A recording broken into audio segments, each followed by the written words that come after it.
Okay, we're going to get started here. Welcome, everyone. I hope everyone has been having a great day as we finally got good weather. So we're gonna chalk up a win for a wonderful Memorial weekend. I hope that everyone enjoyed some families, friends, and just were able to have a good time in the good weather. As we jump into this webinar, I'd like to point out, to make sure this can work well, I would ask that we make sure that everyone's muted throughout the entire presentation. Turn off the video feature, it'll allow it to work a little bit better. If you also find Mrs. DeCamp in the chat feature, we have it set up to be able to send her messages. So as we're recording this, if you have some questions that you want to ask, please feel free to type it in the chat box to Mrs. DeCamp. If it's a more general question, we'll take those questions at the end of this presentation. If they're more specific to students, she's going to take that information down, and then we're going to reach out to you in the next day or two and talk to you personally about anything we can do to help and support. So, what are we going to be talking about today? Well, one of the big things is our updates from the governor. We're going to talk about the rest of the school year, all the way up through the middle of June and what to expect, how we're approaching our end of year celebrations, some of the information we're finding out about summer school, and very important timely information regarding the school budget and elections.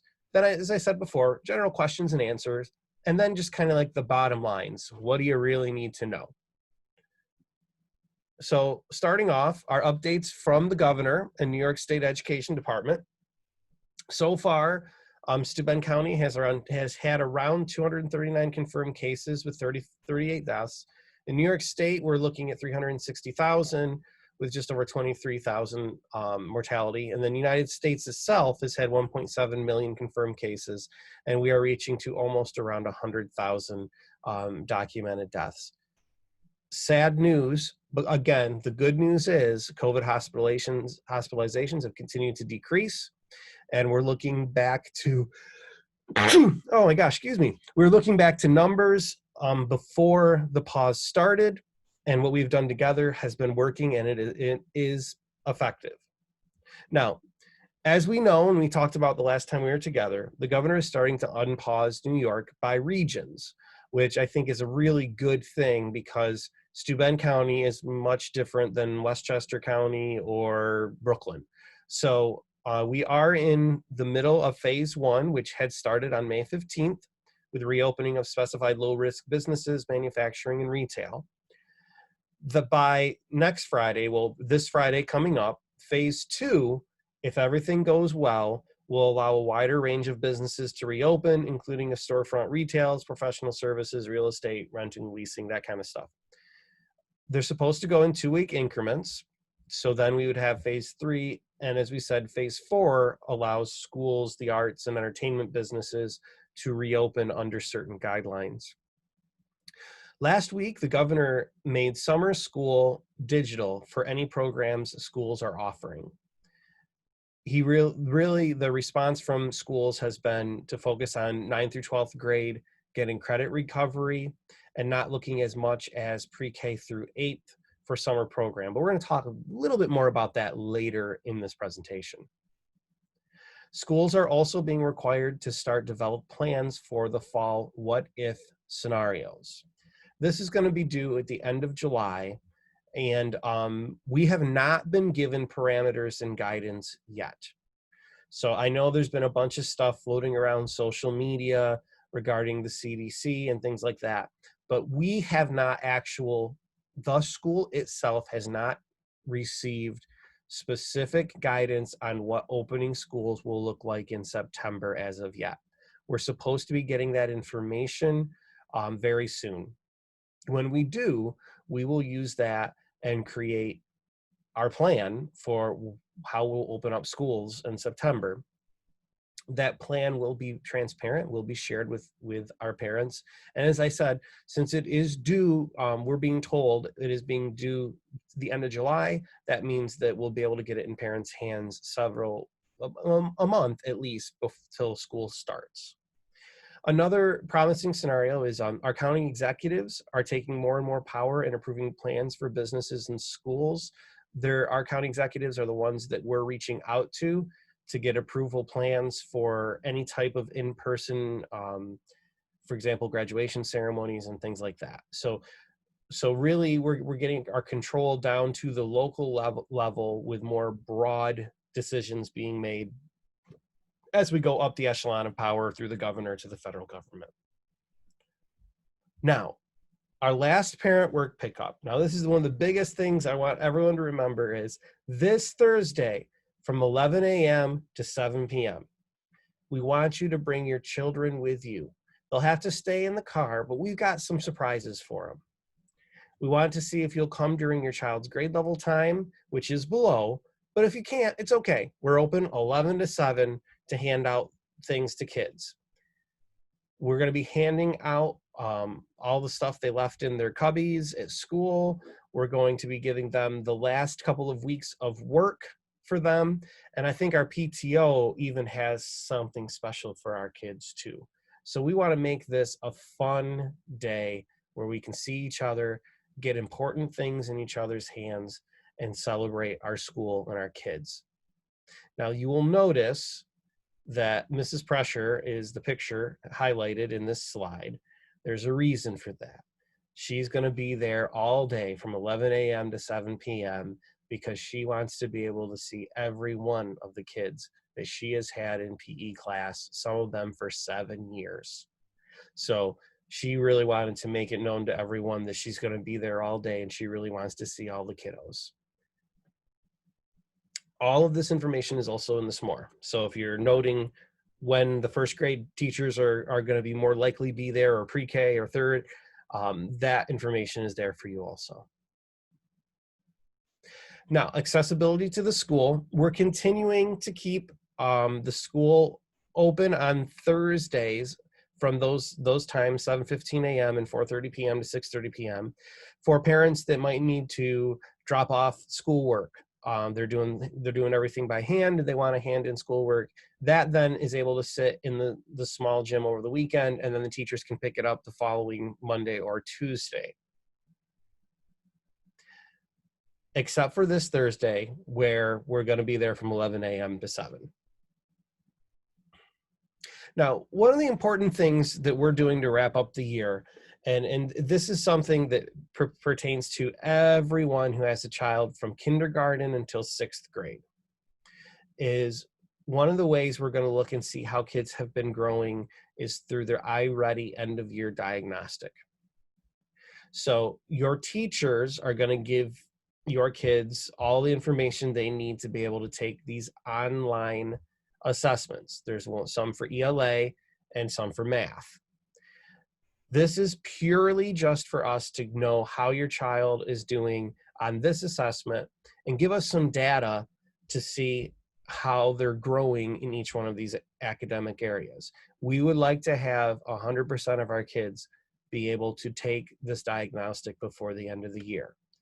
Now, some basic Q&A questions around this. Well, why do our kids need to take it? It gives us important data to prepare for September in any kind of lesson planning, remediation, and support for all of our kids. The teachers will be telling the students when to take it through either Google Classroom in 3 through 12, in 3 through 6, or in the Seesaw app. Now, what happens with their score? Every student gets a growth score, and it's nationally normed, so we can see how our kids are growing in comparison to all different kinds of settings and groups. It's not a grade, so they're not getting a grade for it. It's giving us information to help us teach them when we go back to school in September. The students have done a lot of iReady assessments and lessons already. They're very familiar with it. As I said, they've also done 2 diagnostics so far this year because they do them 3 times a year. So your child should have no problem navigating it end to end doing it. Some basic tips for it: just ask your child to do their best. Don't let them rush. Take their time. Quiet, non-distracting location. Make sure your child does it independently. This is not one of those assessments that mom and dad should be helping them take. Let them do however they're going to do on it. We want to know what they can do independently. Now, if your child does become frustrated, just remind them to do their best and move on. Not a big deal. But overall, and this comes to any aspects of the school closure, most importantly, if you are struggling or need help, please contact your child's teacher. They can guide you and support you through giving the diagnostic to your children and help you in any other things that you might be struggling on with your kid and their schoolwork. Now, I do want to encourage everyone. Our hashtag Pause for Reading challenge continues. We have new weekly challenges. This week's challenge is send a picture of your child reading outside in the sun. I think Mrs. DeCamp voted strongly for this one because we have great weather the next week. We'd ask you to email that picture to Kim Smith in the office at her email address right there on the screen. And we announce the winners every Sunday, and every winner gets a certificate in the mail from myself and a thank you for participating in our Pause for Reading challenge. One important thing as we creep into June is our celebrations. Some of our main celebrations can't happen the way we've traditionally done them. So we're looking at creative ways to do them. So on June 11th, we will have our pre-K celebration at 6 p.m. via Zoom. Our teachers are working really hard to plan a neat celebration for you to be able to sit and jump on your computers at home and watch together. On June 12th, there will be our 6th grade celebration at 6 p.m., again via Zoom, and we'll be doing the ceremony that we've done. We're just going to have it recorded through a Zoom. June 14th, kindergarten graduation is going to be at 5 p.m. via Zoom. And then on June 16th, the 6th graders will return their device, pick up their report card, and also they're going to pick up their awards from the ceremony and that celebration, because there's a significant packet of stuff that they will get. I know all of the teachers are doing their absolute best to make these events really, really celebratory and fun for our kids. I know the 6th grade is being asked to make their own slide for the slideshow presentation. I know parents are getting those coveted pictures of their kids with their cap and gowns that they're going to be able to create and make it as part of their slideshow. I know the pre-K celebration is working with their families to do some really, really cool celebratory things together. So even though it will be different, it will be special and meaningful. I will also add a little tentative out there. We've been keeping track Jostens through our yearbooks. Now, I don't have it on the screen there. I will have it later in the presentation, but on June 18th, we have a tentative day for our yearbook celebration. And that will be via Zoom too, and we'll find out who the yearbook is dedicated to. We'll highlight some of our retirements and celebrate the school year.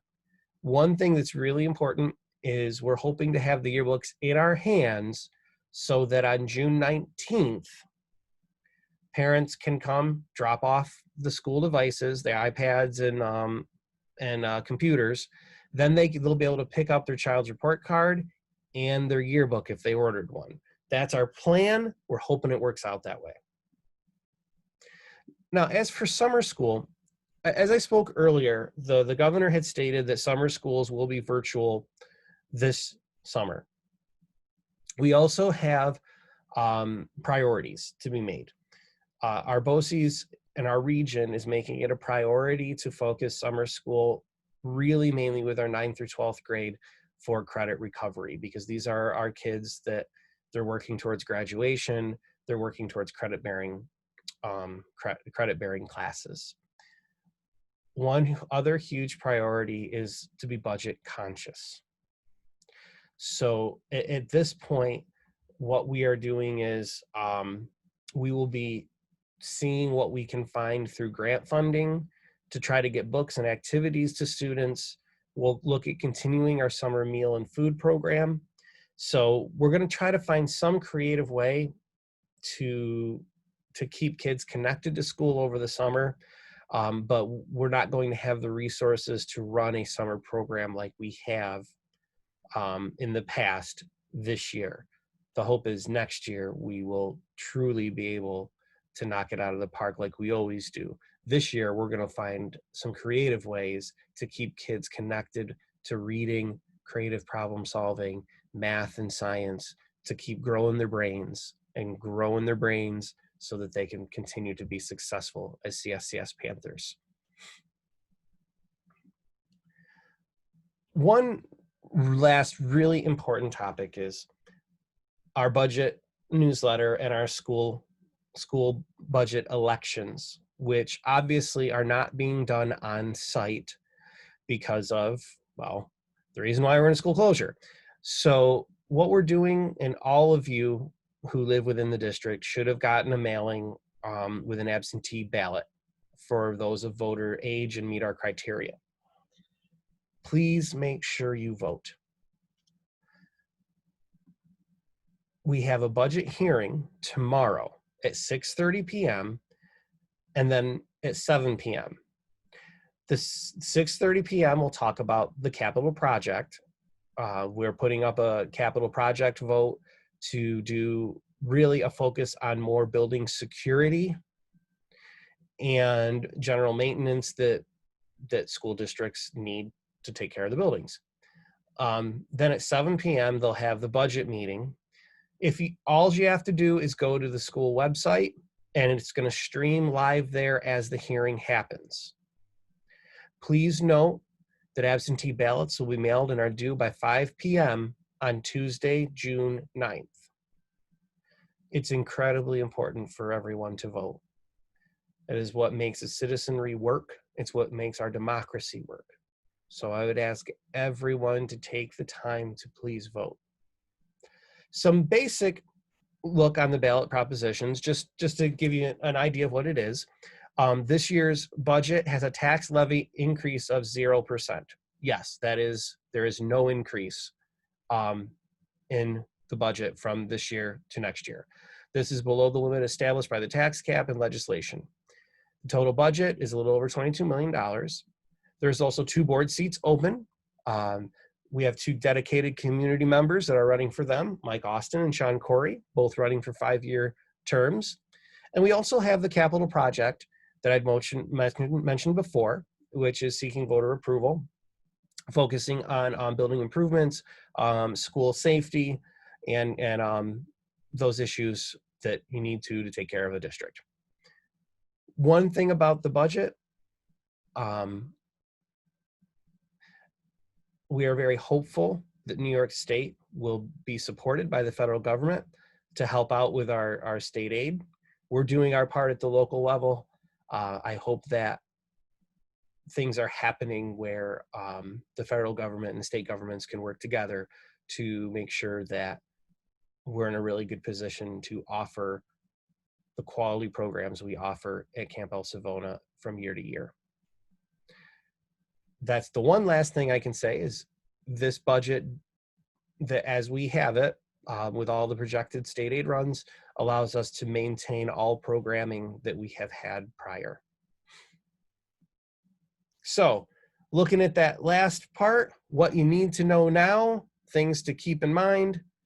Again, please make sure to vote. Our next whole building work pickup for all students is Thursday, May 28th. That's this Thursday, 11 a.m. to 7 p.m. They will be picking up work that'll give them new instruction until June 5th. Note our celebrations: pre-K on June 11th, 6th grade June 12th, kindergarten June 14th, 6th grade device drop-off, report card, and awards pickup on the 16th. This is also the last day of school for students. So from that time of new learning ending from June 8th to the 16th, students will be receiving review instruction. They'll be doing their iReady assessments so that teachers can complete the report cards. June 18th is our tentative yearbook dedication, as long as we've got the yearbooks in hand, with us hopefully being able to, on June 19th, to have yearbook be part of our pickup with report cards. So then mark your calendars on June 19th for pre-K through 5th grade. You'll be able to come to the school, pick up your child's report card, drop off the school devices if you've had one, iPad or hotspot or laptops, and turn them back into school. And for summer school, we're looking for other types of grant funding to try to do something to help stay connected and work with our students. And lastly, so we can find some fun around one of the most important things you can do, reading, our hashtag Pause for Reading challenges will continue every week. At this point, I would ask Ms. DeCamp, is there any questions that have hit the chat box? No, we actually don't have any questions. The only thing I wanted to just mention is that we, as you said, Mr. Anderson, that we're not most likely not going to have similar programming for the summer school for pre-K through 6. However, there still will be extended school year programs for students that have IEPs. So if your child is someone that has been determined to attend extended school year, more information will be coming about that. So that will still be happening. But other than that, I don't have any questions. Awesome. How you doing, Mr. DeCamp? I'm doing great. I'm out on my back porch because it's beautiful. I hope everybody else has had a chance to enjoy this weather. Okay. So, well, what I will do is I will then end this presentation with a hats off to my colleague and my friend, Mrs. DeCamp, who has just been appointed our Director of Special Education in the district. So she will be moving on from my assistant principal into a new role in the district that she has worked very hard to earn. And I will miss her as my assistant principal very dearly, but I know she's going to do great things in this position for the district. And I think it shows Camp El Savona's dedication to growing our own into critical and important leadership positions here at our school. So congratulations, Mr. DeCamp. Thank you. I'm not going anywhere, guys. I'm sticking around. I'm just going to be in a different way. Thank you. So with that being said, if there aren't any questions, thank you for tuning in. We are going to have this set up on video for folks to rewatch if there's information they want this Sunday in our next SMORE. We'll also have the presentation itself in a PDF for parents to go through too. With that being said, Panther Strong, have a great evening. Thanks.